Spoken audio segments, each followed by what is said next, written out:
You were in the ghetto. You were in a camp. Yeah. Talk a little bit about the camps in the ghetto. Then we're going to talk about liberation. And then we're going to talk about what brought you to Tennessee. Okay. Feel free to stop at any time. Feel free to take all the time you need. Okay. And I'll just ask you a couple questions. All right. I like the Anything- question. Anything you want me to know, you feel free to. You don't have to only wait to be asked. You can offer anything. But let's just start a little bit, telling me a little bit about your family and what you remember growing up in Poland before the war. Before the war. We lived in Lodz, Poland. This is the second largest city of Poland. I was 15 years when the war started. I did attend public school. My parents were very pious. We were not well off. We lived moderately. I had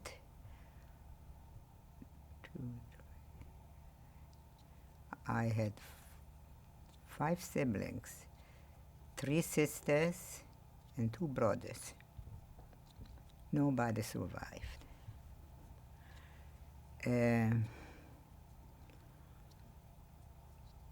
We lived a normal life.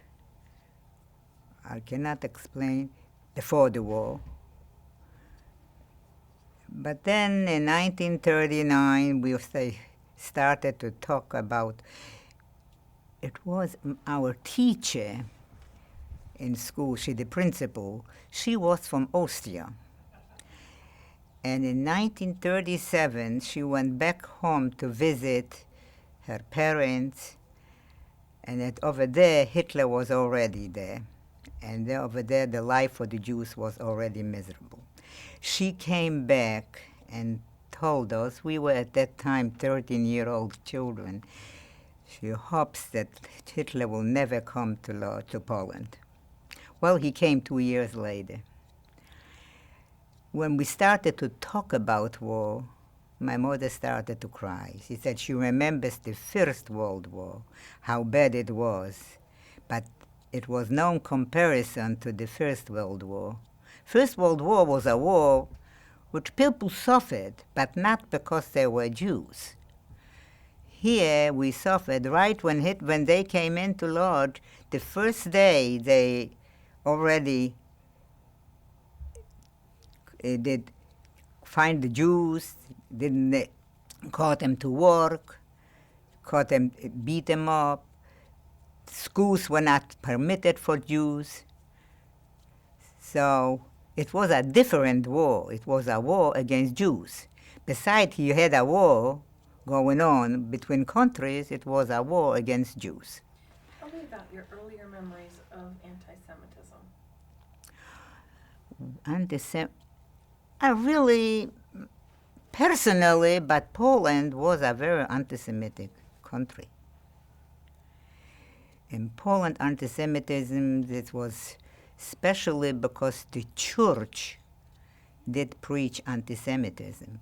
When they did go out at Easter time, Jews were trying to not to be in the way, because they did get, after preaching, they could hit Jews. So personally, we lived in a street, in a house where only Jews lived. I did go in Poland, in Lodz. The public school was only Jewish. There was separate Jewish and separate Gentile. So I did go in separate girls and separate boys. This was the public school. It's not everywhere, but in Lodz it was a big city. So I really didn't encounter, especially personally. Tell me about what you remember about the invasion. The invasion. We heard it was September 1st. We heard it starting the war. They came to Lodz in September 3rd, after 2 days. They came in very fast because Poland was really sold out. A lot of Germans, Polish Germans, were in the government, and it was sold out.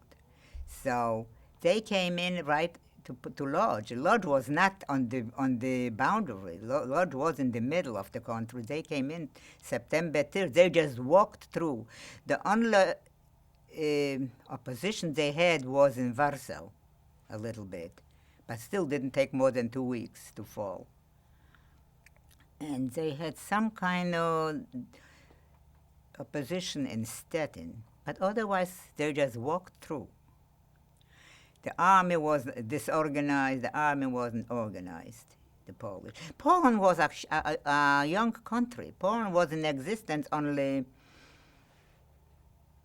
31 years or something like that. Poland was liberated 1918. They were occupied for 100 years. I'm going to give you a history lesson, which I still remember from school. So Poland was really a very young country. They were in 39, so they were 21 years old. So this is young for a country to be organized. So when they walked in, the Jews were already cutting to work. My husband had a beard. He had to either cut it off or tie it up to cover it up, because otherwise they tear it off. You said your husband. My father. Oh, your father. My father, not my husband. Okay. I was 15 years old. Oh, that's what I was going to ask you. Yeah, my father. And so in Lodz, the ghetto they started right away. First of all, they burned the synagogues. After 6 weeks being in the country, they burned the synagogue. We lived across the street, a big, nice synagogue. They burned it during the night. It was frightening to see the fire. They tried to protect the houses next, but they didn't protect the shul. Beautiful synagogue. 2 days later, they burned another big synagogue. This was the beginning. And right in December, they came in September, around beginning of December, they already started to talk about the ghetto. They already started to move people from the other side to the ghetto. By May 1st, 1940, Lodz ghetto was closed.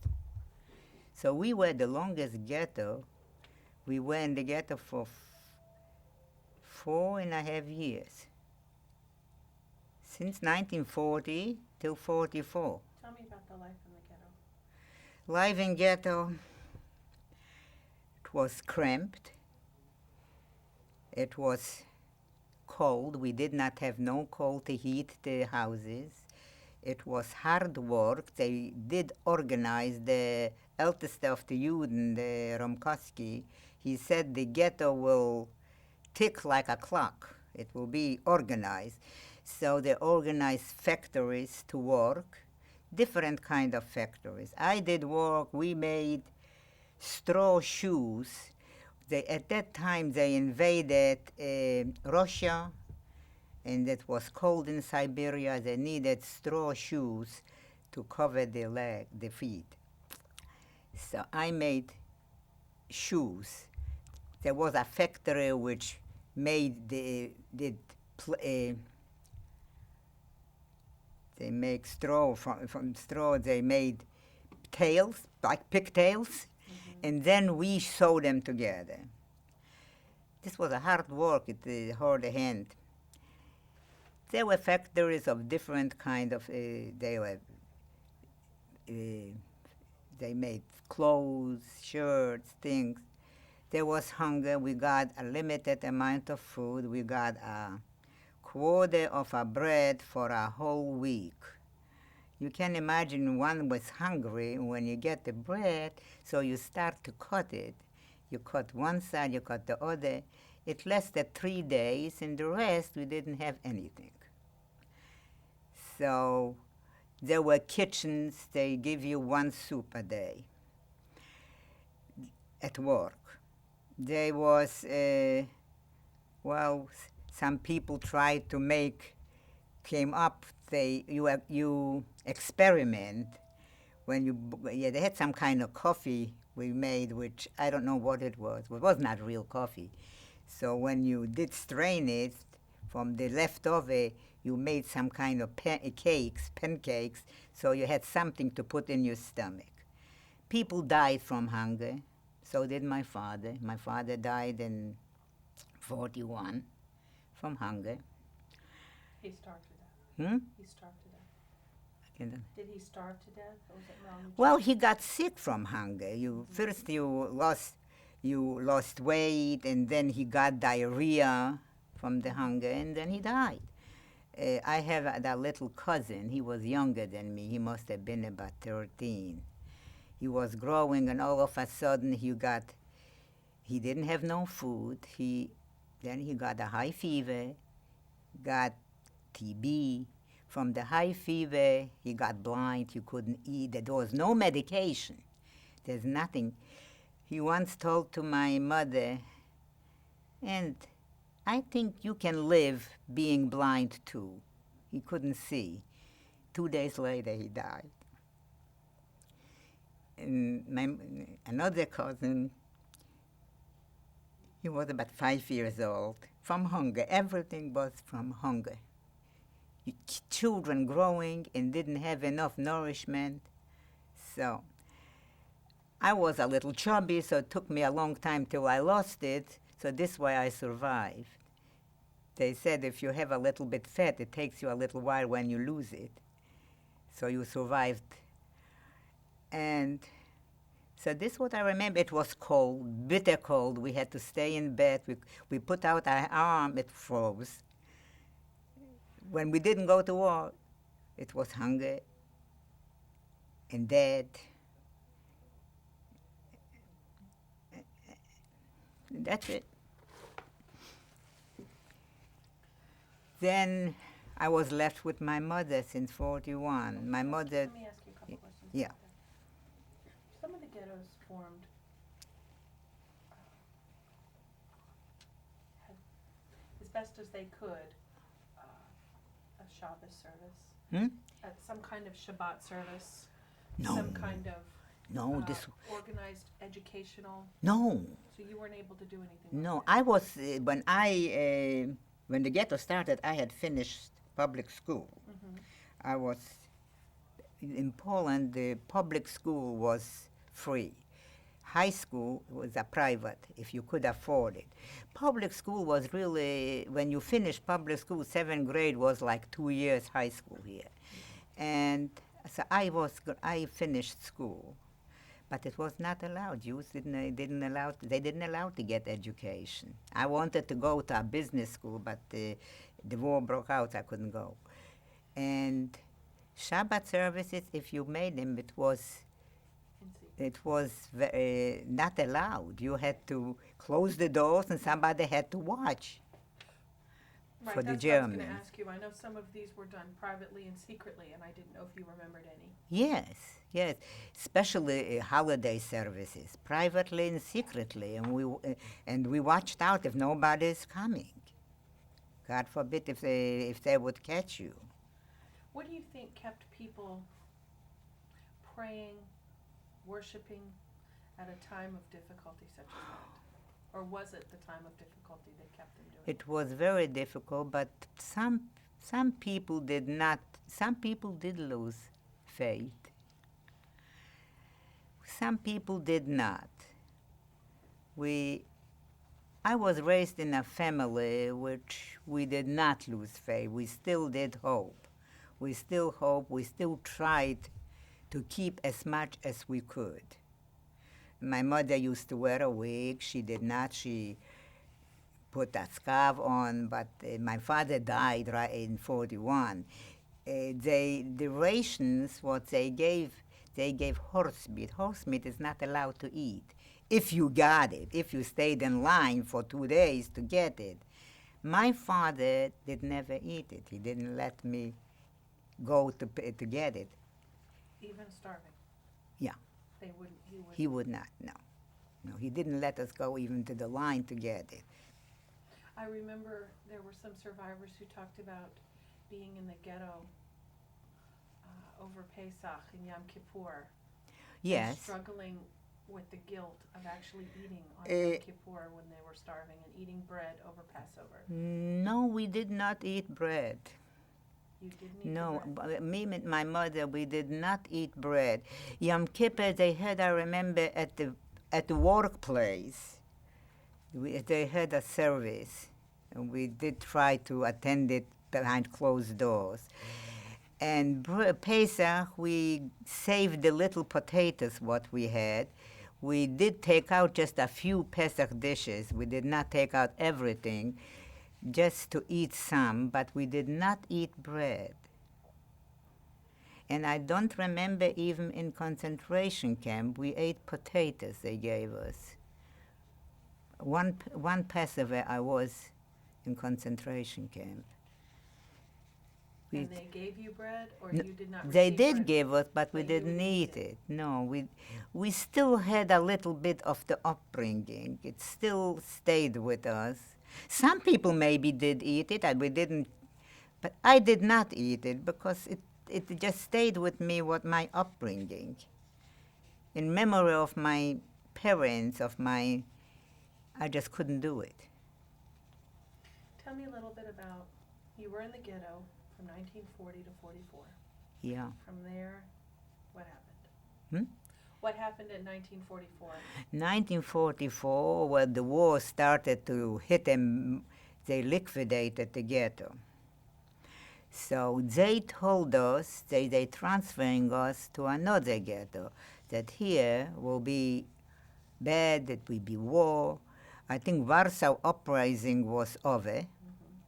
And we didn't really know anything what's going on. We didn't have no radio, no newspaper.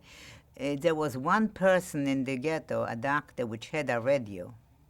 And sometimes he lets know some people and just got around. But we didn't know anything what's going on. Sometimes we thought that this is going to last forever. Sometimes we did think this. And by 44, they started to look. First, they made a list. And certain people. They had liquidations all the time. They have selections all the time. I usually did hide my mother, and I did go to the selection. I said, I'm young, I look good. They're not going to take me. I was lucky with that because they took some. Then there was a list. And so happened that my mother was on the list. And I found out she was on the list. So I tried to do what I could. The factory where I worked, the leader, the principal, whatever you call him, I knew him, and I was young, and I tried to do my best, so I went to him. He was between 5 people which had a power to take off. Somebody told me that. So I went to him, and I told him, and I asked him he did take my mother off the list. What was the list for? The list was to send away to a death camp. I don't know which one it was. It wasn't Auschwitz then. Auschwitz was when they liquidated the ghetto. There were other death camps too. People left and never came back. That's what we know. My mother used to work at Alt Material, they called it. I had this card that's written on it. And over there, when they sent away a transport, the clothes came back, and they selected the clothes. I don't know what they selected for. Sometimes my mother found some money in him, dollars. So I remember she took, she took the dollars and said, maybe we'll have after the war, we'll have something, maybe $2. Dollars was a big thing at that time. But money, the clothes came back. We didn't know, the people didn't, but the clothes came back. So then they started to liquidate. They told us that we're going to another ghetto. And it got so bad, the ghetto was divided in 2 parts. So from one part, they moved them to the one part, so it would be easier to congregate. Then they started to send away to get people. They wanted people to go for free will, but not everybody did, so they started to catch people. One time I was in a line to get bread, and I knew the guy, so he said, wait a little bit, and I'll give you a bread. So I was waiting. In the meantime, the Germans came, and we had to run away. I ran to the cemetery. We were afraid. We just didn't know where to run. And finally, my mother was home, and she was screaming because she knew what's going on. When I came back, we just couldn't take it any longer. So we went to the transport. They said they sent us to another ghetto. They gave us our bread. They told us to take some things with us, and we did. But we came to Auschwitz. We didn't even know what Auschwitz was. But when we on the road, I said, I think we're going to South Poland. What I knew from social studies, maybe. I saw trains. And we came there in the middle of the night. I left in August, but this was going on for several weeks already. So we came in the middle of the night. It was so frightening when we did get out of the train. They said, right away they said left, right. The men left, the women separate. Then they started to go to a selection. They looked at it, and we left with a neighbor. She had a small child. She was married about 14 years and never had children. In the ghetto she had a child. And with the child they went, and she said when we came to the selection, oh, this is my mother. My mother was very good to her, friendly, helped her. So they sent my mother together with her, but those with the children, they said right away to the crematorium. And I begged them to, I said, this is my mother, and I begged them to, and he looked at me. Then they were working by the transport. Some prisoners were working. They knew where the other people are going. And these two prisoners claimed I was arguing with him to go together with my mother. They just took and dragged me away. And this was my ticket to live. I begged them and I cried and I told them I was older than I was, but it still was young. And they just took me to the other side. And this is the last time I saw my mother. Your mother was taken to the crematorium? Yeah. With her friend? With a neighbor, with a child, and another neighbor. And how old was the child? The child was not a year old.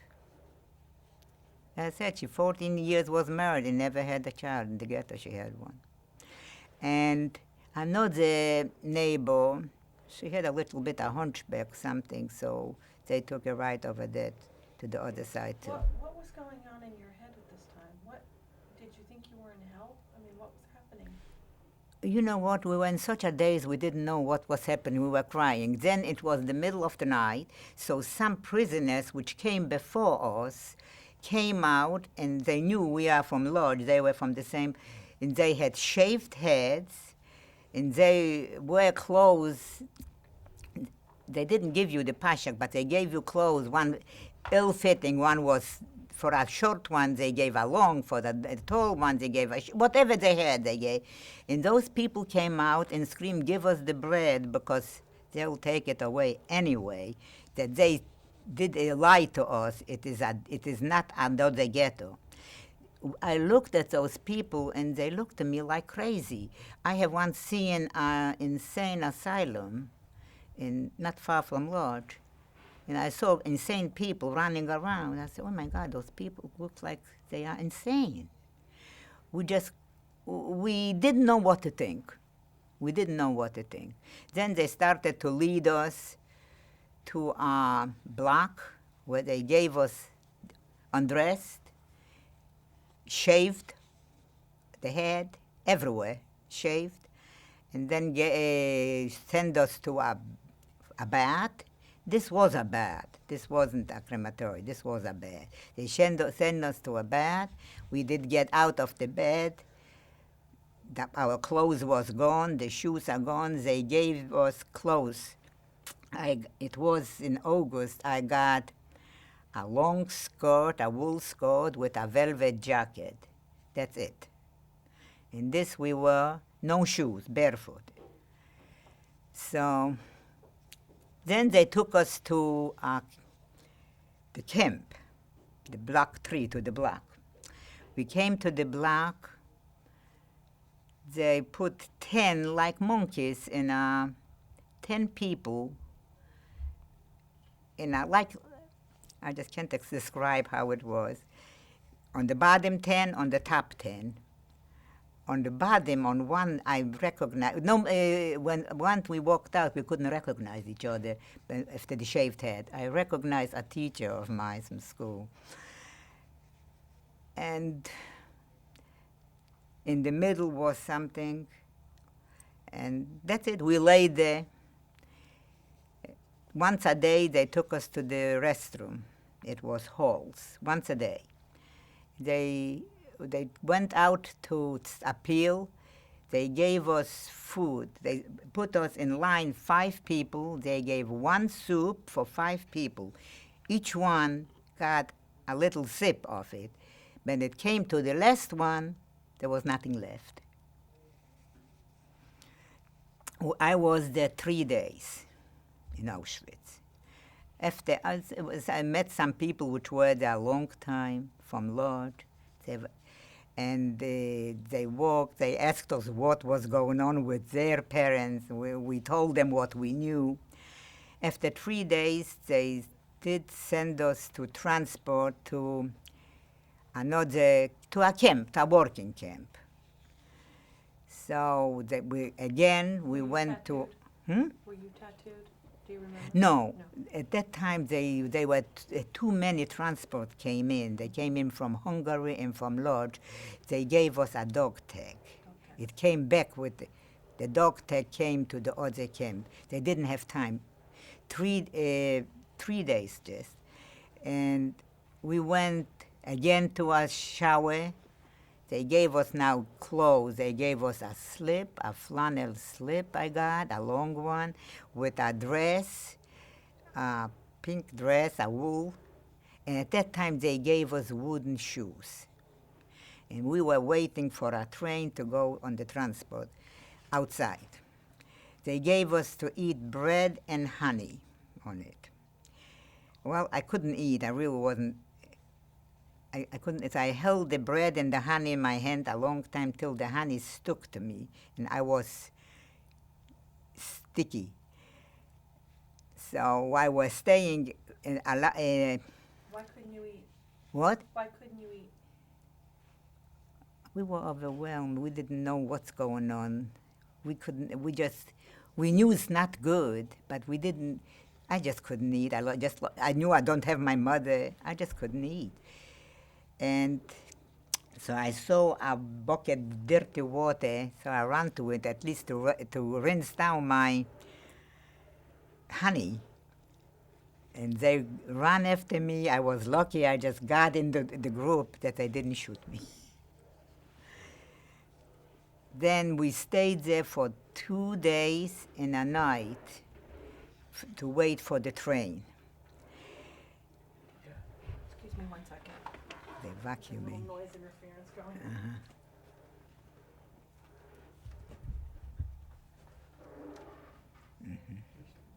Brooming, sweeping.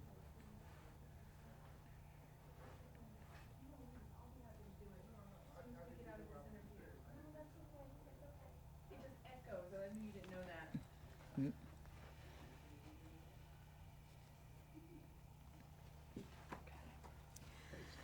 Sorry, I want to be able to It's hear okay. you, and I couldn't hear you.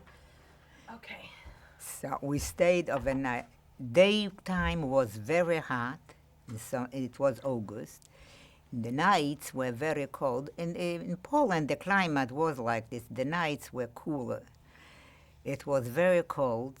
We laid down 15 people, so the watchman was sitting on top. He wanted to have fun, so he threw down a blanket to people, and 15 people kept on pulling on one blanket. They had fun with it. So this was the night. The next day a train came, and they put us again on a train. We didn't know where we're going, and they sent us away. The people, the German, it was soldiers. They tried to avoid maybe to go on the front, so they did service this way. They didn't know. They asked if they have men or women. They didn't know whom they had. We looked with the shaved heads. They drove us, I don't remember how long, but we went to a camp in Christianstadt. This was in Germany. Christianstadt was a camp where there already were 1,000 girls, 500 from Czechoslovakia, 500 from Hungary, and here came 500 from Poland. Over there was a camp. They put us in a room.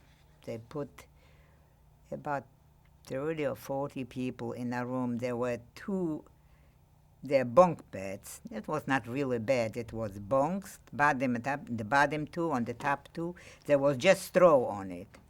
I was then young. I said I wanted a top, not the straw to come on me, so I'd rather be on the top. I could climb then. So I slept on the top with somebody else. And then I had a friend of mine, from before the war, a friend. And then the next day we went out. They selected people for work. Me, I was maybe a little on the lucky side. Again, they selected me to be a bricklayer. So I did stay in the camp, and they taught us how to lay brick. I still remember a little bit. They taught us how to lay brick. So there was about, I don't remember how many girls did it. She worked in the morning till night. Over there we did get some kind of food. The only part, the worst thing is 5 o'clock was a Zeilapil. They woke us up 5 o'clock. They knocked at the door with a say, "Get up, Zeilapil." So we got up. We went out. We had to be out. They counted us. Sometime maybe somebody didn't get up so fast, or sometime they miscounted. So they found us to stay uphill all day long on Sunday, not to get food. So this was the punishment. Sometimes they could make a mistake. And then they went out to work. Different people did go to different places, different factories. I stayed in the camp. I don't know. They put something in the food. Some other people did get sick. They get convulsions during the night. I don't know why, but there was something in the food. People said not to drink the coffee. They put something in the coffee that we might be sterile, not to have children. That's why after they got married, people tried, see if it works. And in our room, one girl did get the convulsions. It was so frightening. But in the morning, she didn't know anything. I don't know. It was frightening, and there was nothing you could do. And you know what, by the way? One lady did get through Mengele, and she was pregnant. She had a baby in Christianstadt, and they did keep her and the baby in the infirmary, that the Germans didn't know about it. They tried to, and they did hide the baby a long time. So, by the end, it didn't survive anyway. Who Because hid they, the baby? hmm? Who hid the baby? A lady, I don't know how she did get through Mengele, because we had to go naked through. And I don't know how she got through, that it didn't show her pregnancy. She was pregnant. But the baby died. No, the baby did survive. They delivered it in Christianstadt, and they kept it in the infirmary, and they kept her in the infirmary. So the baby did survive. By the end, I'll come to that. Then we were in the ghetto, in the camp till November. Then again, it was a bad camp. If it was not far from a city, if the weather was bad, the boss couldn't get through with food, so we didn't have food. One time, boss came with potatoes. and a potato fell down. I happened to be out, so I did grab the potato. Well, the German, which watched us, noticed it. I don't know what I'll do with it, but probably eat it raw because we didn't have where to cook it. But she caught me, and they made me stay uphill because of the potato for several hours. Then they took my name, and that's it. After a few weeks, not 2-3 weeks, they sent 20 people to a different camp, and I was with them on the list. This again was my luck. They said they sent us to Parshnit. I thought they sent to Auschwitz back, but it didn't make a difference really to me then. So they sent us in a different camp, and this was then in Czechoslovakia. That other camp, we did go with a normal train. We did ride, and we sat in the back. They gave us a coat and put a yellow cross in the back so we couldn't run away. And 2 Germans did go with us.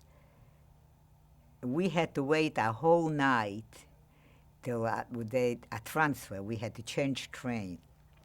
And the Germans were traveling. The train station was full, and they looked at us. Some threw a piece of bread like you throw it to an animal. I think it did feel a little degraded. We did feel a little degraded then. Let me move you Yeah. to talk about liberation. I want to hear about that day. Let me get in a minute to it. Sure. We came to I'm yeah, afraid I'm we came gonna to be late. Parshnitz. This was another camp, and this was not such a. We didn't have no Tsilapil. We worked in different places, and that camp was liberated from the Russians, May 9th. May 9th, day after the capitulation. The Germans didn't know who are coming. They thought the Americans, they were less afraid of the Americans than of the Russians. They knew they would be worse treated from the Russians than from the Americans. So they stayed out, lined up to run away if they would find out who is coming. One afternoon, it was quiet. They found out that the Russians are coming. They did run away, and the city was quiet. Only we, the prisoners, were roaming around, and we were waiting. And then the Russians came. We were so excited.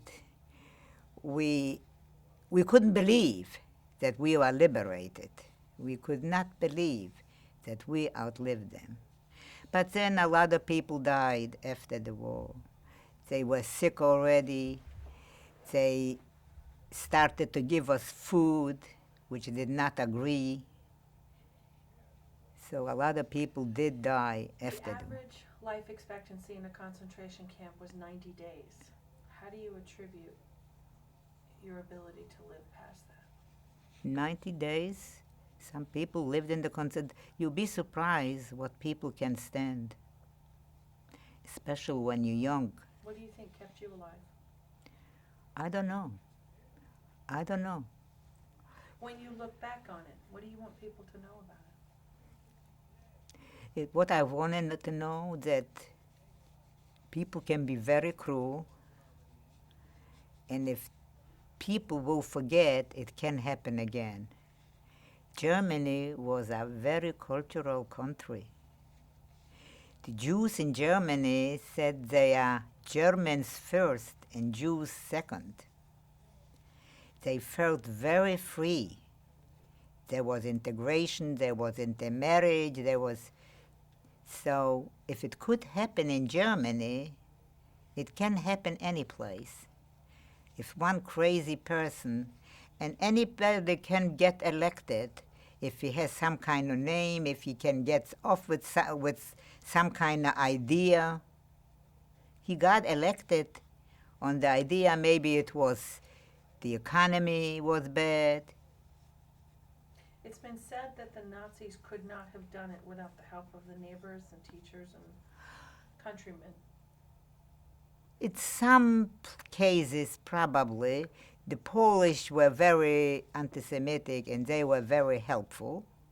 Of course, there were some people you cannot categorize. Some people did help, some people did hide, and they did take their life in their hand.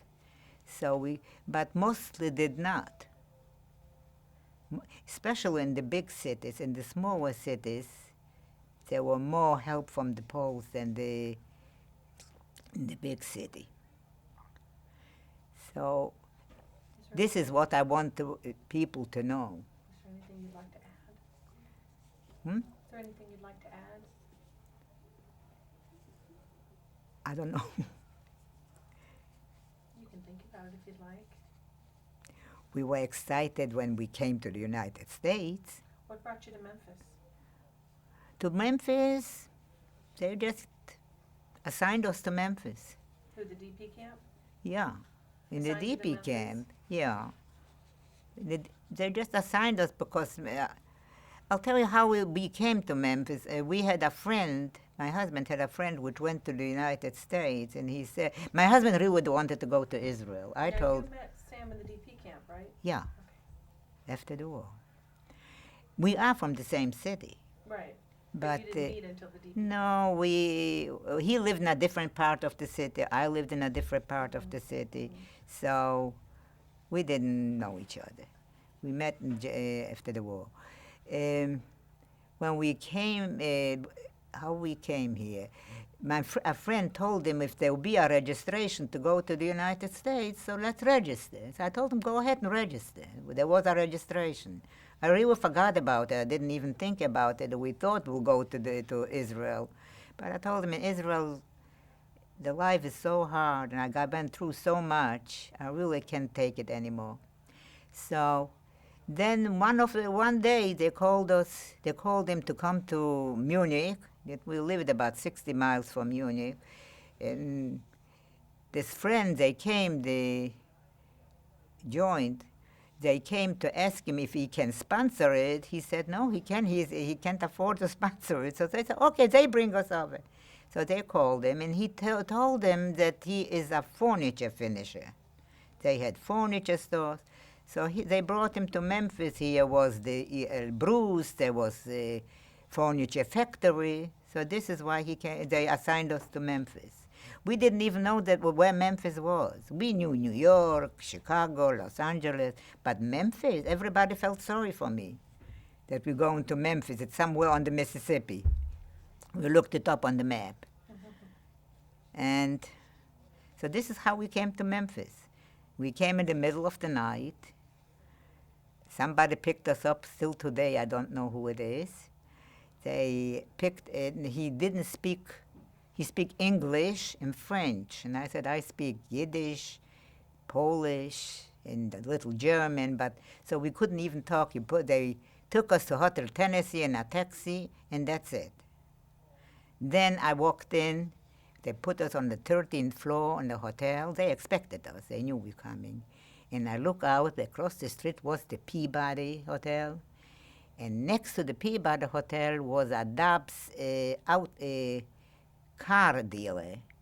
And I saw some cars on the roof. I said, oh, my God, how does a car get on the roof? This I couldn't understand. We looked down. Now I know how a car gets, but I couldn't understand how does a car get on a roof. We were very excited. We went to sleep. We were tired. We were excited and tired. The next morning, the telephone rings, and I said, I'm not picking it up. I don't speak English. I don't know what to say. So my husband had to pick it up. They called from the Federation. She's coming over. She didn't speak Yiddish. She spoke English. We couldn't communicate again. But we managed the hard way. If you have to, you learn. Mm-hmm. Well, I'm going to turn you over to Rob. He's going to take your portrait.